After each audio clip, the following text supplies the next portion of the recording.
Shalom saudara-saudara yang terkasih, selamat bertemu kembali di channel pelayanan ini. Mari kita kembali pada hari ini memperlengkapi hati, jiwa, pikiran kita untuk diperlengkapi dengan firman Tuhan. Kita akan membaca dari 1 Raja-Raja 9 ayat 1-9 yang membahas tentang janji-janji dan ancaman Tuhan. Saya akan bacakan untuk saudara-saudara sekalian 1 Raja-Raja 9 ayat 1-9. Dan sebelum kita membahas tentang janji dan ancaman Tuhan ini, jangan lupa untuk subscribe, like, share, komen, dan klik loncengnya untuk terus mendukung channel pelayanan ini. Mari kita buka 1 Raja-Raja 9 1-9. Ketika Salomo selesai mendirikan rumah Tuhan dan istana raja, membuat segala yang diinginkannya, maka Tuhan menampakkan kepada Salomo untuk kedua kalinya, seperti ia sudah menampakkan kepadanya di Gibeon. Firman Tuhan kepadanya, telah kudengar doa permohonanmu yang kau sampaikan ke hadapanku. Aku telah menguduskan rumah yang kau dirikan ini untuk membuat namaku tinggal di situ sampai selama-lamanya. Maka mataku dan hatiku akan ada di situ sepanjang masa. Mengenai engkau, jika engkau hidup di hadapanku sama seperti Daud ayahmu, dengan tulus hati dan dengan benar, dan berbuat sesuai dengan segala yang kuperintahkan kepadamu, dan jika engkau tetap mengikuti segala ketetapan dan peraturanku, maka aku akan meneguhkan tahta kerajaanmu atas Israel untuk selama-lamanya, seperti yang telah kujanjikan kepada Daud ayahmu, dengan berkata, keturunanmu tak akan terputus dari tahta kerajaan Israel. Tetapi jika kamu ini dan anak-anakmu berbalik daripadaku dan tidak berpegang pada segala perintah dan ketetapanku yang telah kuberikan kepadamu, dan pergi beribadah kepada Allah lain dan sujud menyembah kepadanya, maka aku akan melenyapkan orang Israel dari atas tanah yang telah kuberikan kepada mereka, dan rumah yang telah kukuduskan bagi namaku itu akan kubuang dari hadapanku. Maka Israel akan menjadi kiasan dan sindiran di antara segala bangsa, dan rumah ini akan menjadi reruntuhan, sehingga setiap orang yang lewat dan tertegun bersuit dan berkata, apakah sebabnya Tuhan berbuat yang demikian kepada negeri ini dan kepada rumah ini?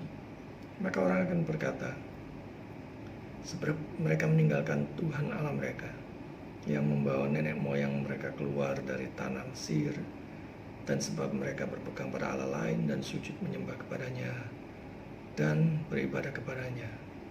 Itulah sebabnya Tuhan mendatangkan segala malapetaka ini ke atas mereka. Saudara-saudara yang terkasih, memuliakan Tuhan adalah prioritas utama hidup orang percaya. Tak seorang pun tahu sedetik ke depan yang akan terjadi dalam hidup ini. Ya, sekali lagi, hanya sedetik ke depan dia tidak tahu. Hanya Tuhan yang mengatur semuanya. Karena itu penting untuk selalu berpusat di dalam Tuhan di dalam segala kondisi. Di bagian awal tadi dinyatakan bahwa Tuhan menampakkan diri untuk kedua kalinya di Gibeon.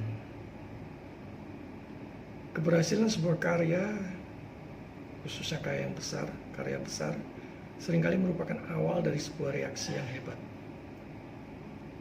Ketika ketegasan berkurang, hasil sudah bisa dinikmati.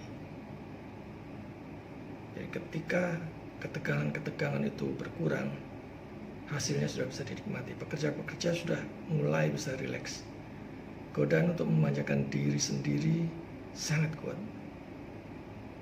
Jadi di sini kita melihat bahwa ketika Salomo menyelesaikan tugasnya yang luar biasa super berat dan pekerjaan yang besar, Tuhan muncul untuk kedua kalinya seperti yang telah dia tunjukkan di Gibeon. Tuhan mengucapkan kata-kata stimulus, baik janji maupun peringatan. Ketika Salomo selesai mendirikan rumah Tuhan dan istana, juga ketika Salomo selesai membuat segala yang diinginkannya. Dan kalau kita renungkan, saudara-saudara, janji Tuhan bukan seperti manusia yang lidahnya bercabang, yang seringkali melupakan begitu saja terhadap janji-janjinya, yang seringkali hanya manis di bibir saja, khususnya pada saat menjelang pemilu ya.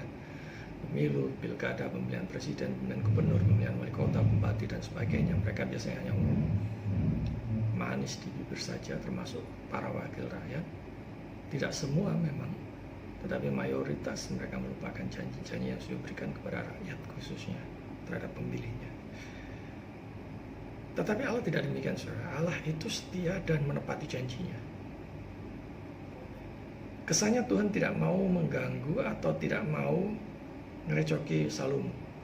Tuhan sepertinya membiarkan apa yang Salomo inginkan, impikan itu terwujud. Kemudian tercapai terlebih dahulu sampai Salomo puas, baru ia memperlihatkan diri. Saudara-saudara yang terkasih, terkadang Tuhan seolah-olah membiarkan apa yang kita inginkan, apa yang kita raih, apa yang kita cita-citakan itu tercapai terlebih dahulu. Bahkan mungkin dengan proses yang luar biasa berat dan sangat berliku.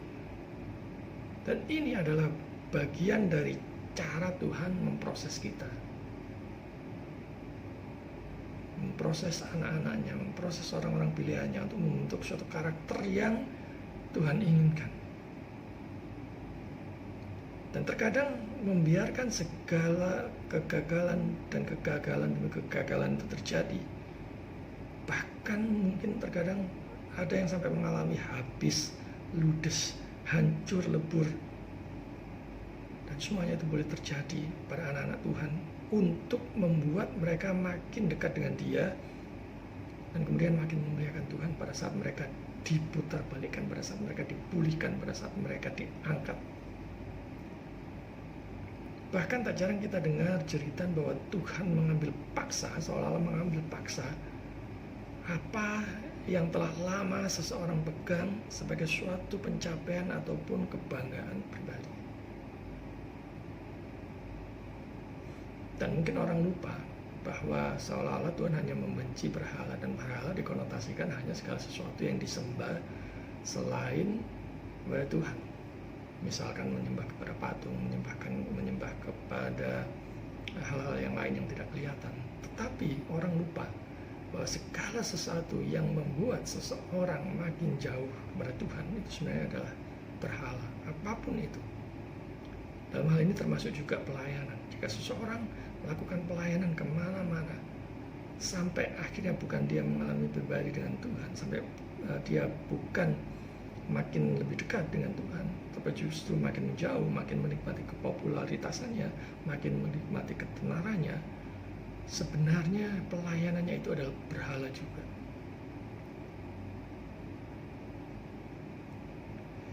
Nah, di dalam kegagalan demi kegagalan, biasanya kalau itu terjadi pada orang yang percaya, saudara-saudara jangan buru-buru kecewa ataupun berkecil hati. Sebab ini adalah bagian dari proses yang Tuhan kerjakan di dalam diri orang percaya. Ambisi, cita-cita besar yang kelihatannya mulia itu, Tuhan beri kesempatan kepada Salomo untuk mewujudkannya. Dan poin terpenting adalah yang patut kita renungkan pada saat ini adalah apa tujuan Tuhan menampakkan diri ke Salomo setelah semuanya Dia izinkan selesai terlebih dahulu. Paling tidak ada 3, saudara. Ada 3. Apakah Tuhan akan memulai itu? Apakah justru memberikan peringatan keras atas ambisi besar itu? Apakah Tuhan akan memberikan perintah yang baru pada Salomo bagi bangsa Israel? Nah, kita akan melihatnya nanti. Kita lihat di sini bahwa Tuhan telah mendengar doa dan permohonan-permohonan Salomo. Firman itu datang dengan suatu penegasan bahwa Tuhan telah mendengar doa dan permohonan Salomo. Dan ini bukan berarti karena ia seorang raja. Siapapun boleh datang kepada Tuhan dengan doa dan permohonan. Tidak perlu takut, hanya karena mungkin dia orang kecil, bukan orang terpandang, ataupun tidak mempunyai jabatan, ataupun karena merasa tidak mempunyai apa-apa dan sebagainya. Tidak perlu juga takut karena merasa tidak layak. Karena begitu besarnya dosa-dosa yang pernah kita perbuat sebagai orang-orang pilihan di dalam Yesus, seluruh dosa-dosa itu sudah ditebus, sudah diselesaikan di kayu salib. Karena kita semua ini adalah orang berdosa. Namun Tuhan mau mendengar doa dan permohonan kita di dalam Yesus Kristus. Dan siapapun yang telah ada di dalam Kristus, saudara bisa datang kapan saja kepada Tuhan dengan doa dan permohonan-permohonan. Tidak perlu takut dan khawatir. Yakin bahwa Tuhan mendengar. Bahkan Ia mengetahui jauh ke lubuk hati yang paling dalam sebelum kita memanjatkan pokok-pokok doa dan permohonan kita.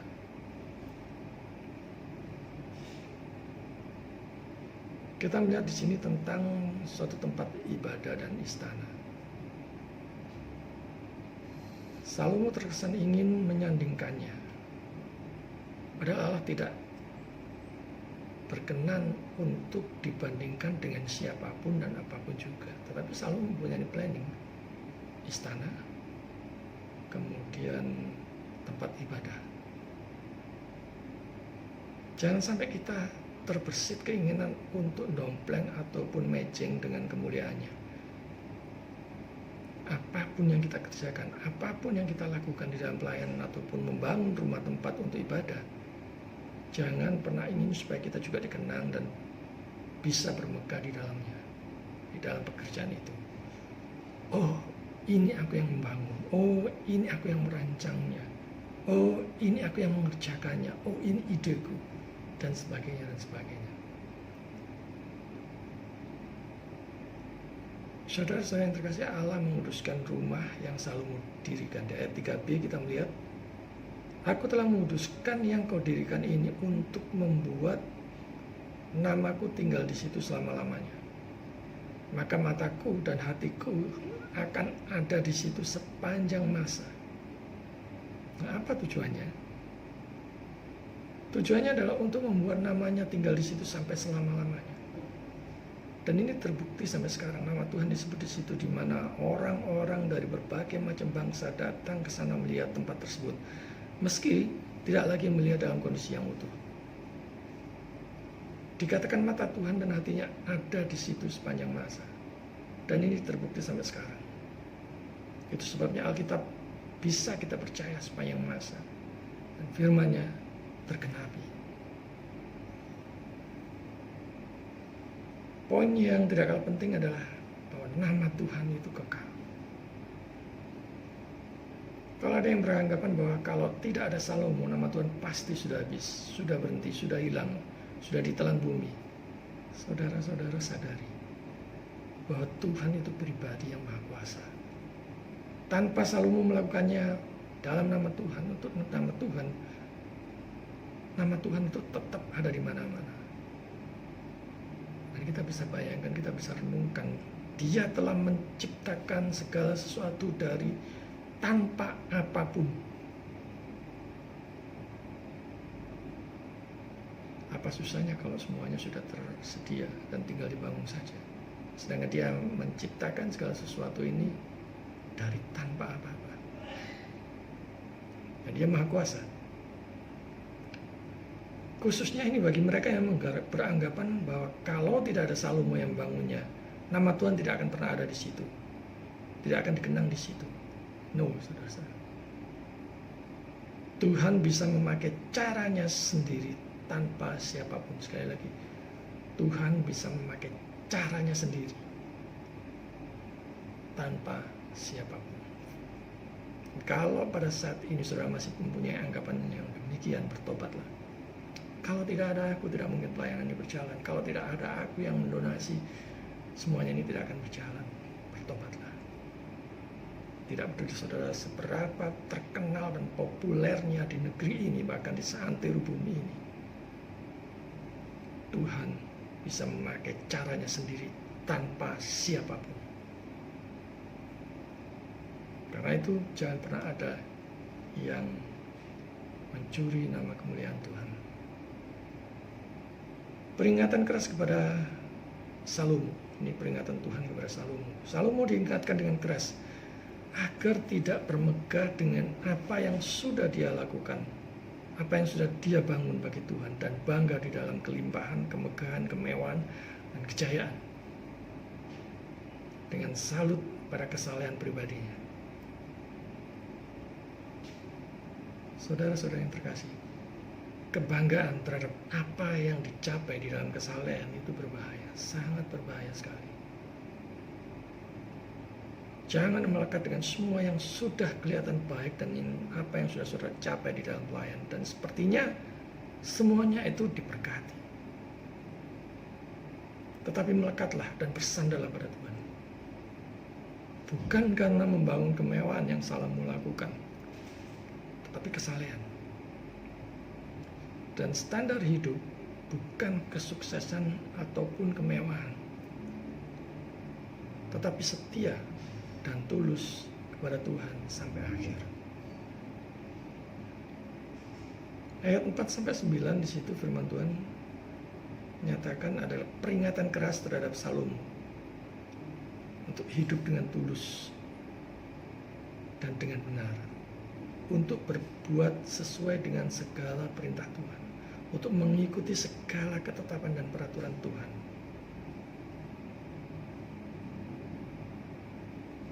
Maka Tuhan akan meneguhkan kerajaan Salomo atas Israel untuk selama-lamanya, seperti yang telah dijanjikan Tuhan kepada Daud ayahnya, bahwa keturunannya takkan terputus dari tahta kerajaan Israel.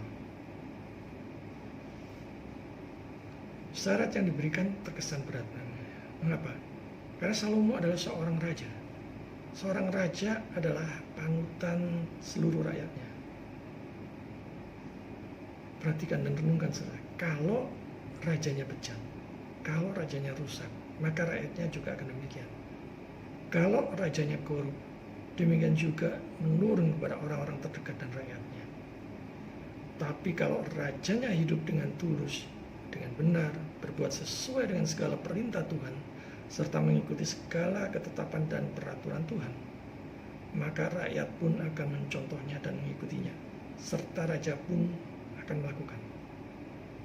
Dan sekali lagi, raja menjadi contoh teladan dan panutan yang baik.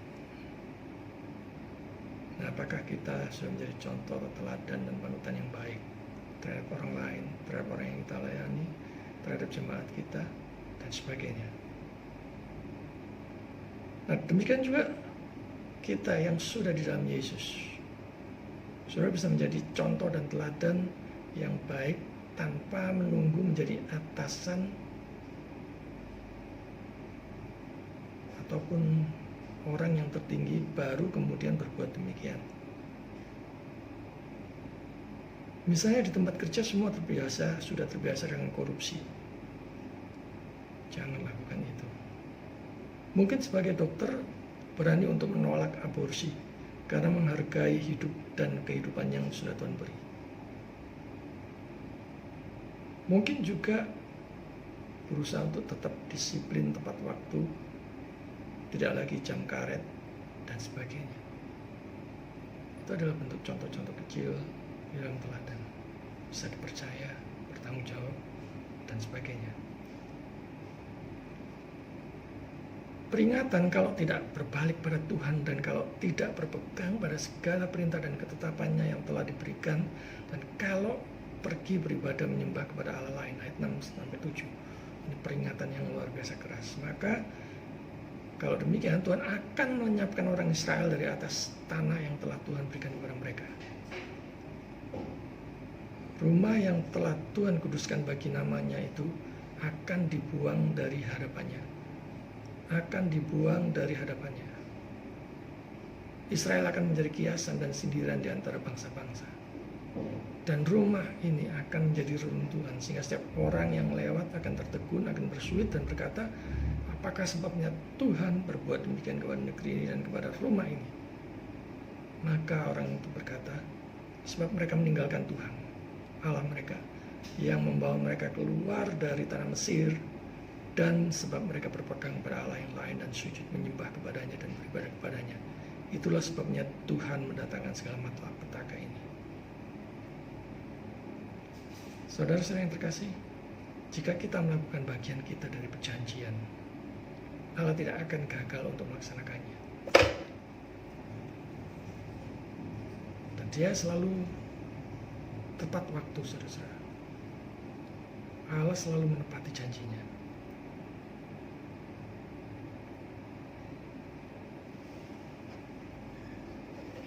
Dan jika kita meningkatkan kasih karunia yang Allah sudah berikan kepada kita, Dia akan mengkonfirmasi kita sampai akhir. Jangan biarkan anak-anak dari orang tua yang saleh mengharapkan berkat dari segala berkat, kecuali mereka melangkah di tangga orang-orang yang telah pergi sebelum mereka ke surga, dan menjaga kebajikan dan kesalehan dari leluhur-leluhur mereka. Dan apapun yang terjadi dalam hidup kita, jangan pernah meninggalkan Tuhan. Jangan berpegang pada Allah lain dan sujud menyembah beribadah kepadanya, supaya Tuhan tidak mendatangkan segala malapetaka seperti yang telah terjadi pada Israel. Yesus sebagai Mesias yang datang, namun ditolak. Itulah sebabnya Israel menderita sampai sekarang. Tidak pernah berhenti dari serangan dan ancaman musuh terdekatnya. Yang terbukti, rumah Tuhan itu dimusnahkan dan menjadi runtuhan, bahkan malapetaka yang sangat dahsyat, karena Israel tidak setia dan menolak keselamatan. Israel tercerai-berai. Ini adalah teguran keras bagi siapa saja yang tidak setia. Kengerian, keheranan itu akan karena ketidaksetiaan kepada Tuhan Allah mereka. Ini juga bisa terulang terjadi kepada bangsa ini. Kita yang sudah di dalam Yesus, mari mengerjakan amanat agung, memberitakan Injil sampai dengan memuridkan. Gereja-gereja harus tetap setia memberitakan Injil salib Kristus yang membawa orang-orang pada jalan keselamatan. Bahkan memberitakannya sampai kemana-mana. Bukan hanya berita-berita yang sekuler, tetapi berita utama untuk membawa orang-orang percaya kepada Yesus sebagai Tuhan dan Juru Selamat pribadi, dan memperlengkapi mereka untuk bisa melakukan PI sampai dengan pemuritan yang bergenerasi. Saudara yang terkasih, di Indonesia banyak yang bertingkah laku saleh, suci, dan kelihatan kudus, tetapi korup. Bahkan pada saat mereka ditangkap, mereka masih saja cengar-cengir, tidak ada perasaan bersalah ataupun menangis meratapi nasibnya. Dan ini kurang ajar luar biasa, saudara. Saatnya orang Kristen hadir, memberi contoh teladan, bekerja dengan jujur, dengan tulus, dan dengan motivasi cinta Tuhan. Banyak yang bertingkah laku saleh, suci, tapi menebar kebencian. Saatnya orang Kristen hadir menunjukkan, membawa damai dimanapun ia berada. Orang yang mengaku percaya kepada Yesus pun masih ada yang berani menipu jemaat dengan pengajaran-pengajaran palsu yang diarahkan untuk keuntungan pribadi, maupun supaya lekas tenar, lekas populer, dan dipandang hebat oleh banyak orang. Saudara-saudara yang terkasih, ujian, ketulusan, kesetiaan, integritas, dan komitmen dalam mengikuti Juru Selamat, mengikut Juru Selamat juga akan diuji Tuhan. Kita bermegah karena apa? Karena pencapaian? Karena diterima di mana-mana? Atau karena kesetiaan, ketulusan kepada Tuhan? Memuliakan Tuhan dengan tulus, dengan setia adalah prioritas utama hidup setiap orang percaya. Mari kita hidup dengan tulus hati dan dengan benar, berbuat sesuai dengan segala perintah Tuhan, mengikuti segala ketetapan dan peraturan Tuhan, hidup dengan sukacita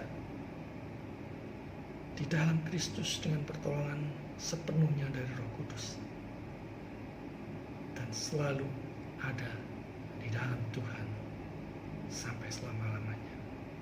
Tuhan memberkati.